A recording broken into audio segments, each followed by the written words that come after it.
Alam nyo ba mga boss, na eto na ata yung isa sa mga pinakamalakas na base na nahawakan ko dito sa Town Hall 17. Dahil tingnan nyo naman dito mga boss yung nangyari dito sa resulta ng base na ginamit natin. Halos 1 star lang dito yung nakuha ng umaatak. Tapos eto pa yung ikinatuwa ko dito sa base na to.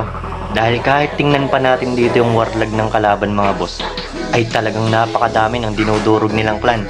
Dahil halos lahat ng panalo nila ay halos perfect lahat nila ng nakakalaban nila dito sa war. Kaya talagang halos nadurog nila etong number 1 at number 3 namin. Kasi napakahusay talaga nila umatak dito. Kaya eto yung ikinatuwa ko dito sa base na to mga boss. Siguro eto yung mga base na hindi ko na kailangan ipaliwanag kung ano yung kinaganda dito sa base na to. Dahil pro player na ang magpapaliwanag ng base na to kung ano nga ba yung ikinaganda ng base na to. At walang iba ang gumawa nito ay kundi si Ghost. Dahil kung babasahin nyo pa yung detalye niya dito mga boss, ay subok na daw to sa mga RC charges, tapos sa mga dragons at sa mga root riders. Tapos eto pa yung pinakamatindi, tested na rin daw to sa warden walk, lalo na sa mga jelly charges. Kaya talagang napakatindi ng pagkakagawa ng kanyang base dito.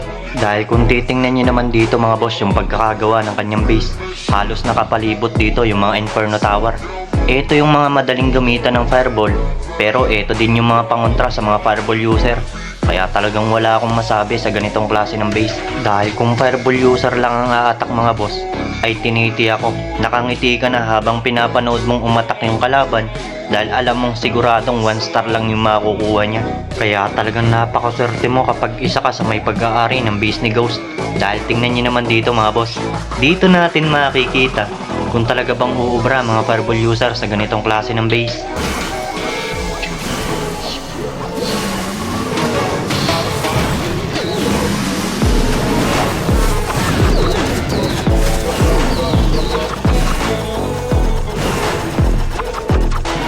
Nakita nyo ba mga boss? Sobrang sakit ng kada sulok ng base niyan kasi protektado yan ng mga major defense. Kaya talagang napakaswabe niyan para talagang maubos agad yung ability ng hero ng umaatak dito. Kaya talagang dito pa lang mga boss ay totoo lahat ng sinasabi sa buong detalye ni Ghost. Dahil talagang tested na talaga to sa mga warden jelly charges. Yung tipong kahit pa gaano kasanay umatak yung umaatak mga boss, ay tingnan nyo naman kung paano mahirapan dito sa base natin. Halos sinusuportahan ng poison tower etong buong base. Kaya matik, talagang kakapusin sa oras tong umaatak. Dahil tingnan nyo naman dito mga boss, ang inilagay nating bantay dito ay etong mga ice golem. Kaya matik, dito na isa-isang may stack yan. Lalo na't makaka-free hit pa etong town hall sa gitna.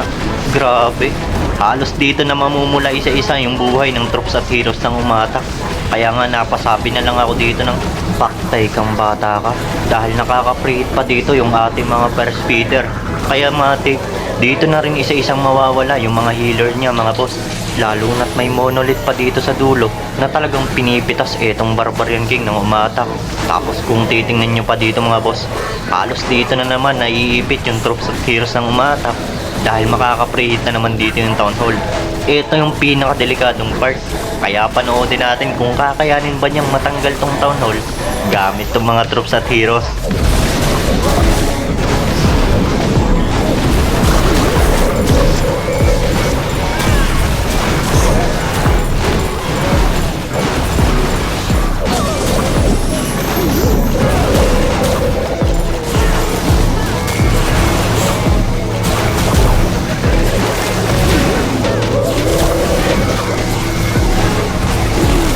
Nakikita niyo naman ba yung nangyayari ngayon dito sa troops at heroes ng umatak mga boss?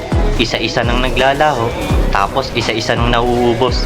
Dahil napakasakit talaga na binibigay ng damage ng mga posisyon dito ng mga depensa. Dahil halos napakaswabe lahat ng posisyon. At kung titingnan nyo pa dito mga boss, ay kahit totem spell ay talagang lusaw na lusaw dito sa ganitong klase ng base. Biruin nyo mga boss ha, halos grabe. Creative attack na yung umatak dito sa base, pero talagang halos 1 star pa rin yung nakuha. Dahil napakaswabe ng posisyon dito ng town hall kasi nasa pinakang gitna. Ito yung pinakamahirap tanggalin, pero ito din yung may pinakamalaking binibigay na damage sa buong base.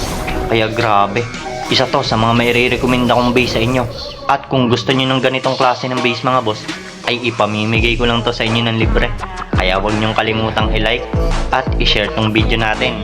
Dahil yan ang magpapatunay na talagang napanood mo yung video natin. Kaya mag-shoutout muna tayo mga boss sa mga viewers natin na gustong magpa-shoutout dito sa page natin. Bale, shoutout nga pala sa'yo Boss Romel Francisco. At shoutout na din sa'yo Boss Yorbert from Quezon Province. At syempre, shoutout na din sa'yo Boss Robby J. Pati na rin sa'yo Boss Rabi. Kaya maraming salamat sa panonood nyo guys. And to God be the glory. And pasubscribe nga pala sa YouTube channel natin guys. Maraming salamat sa suporta nyo.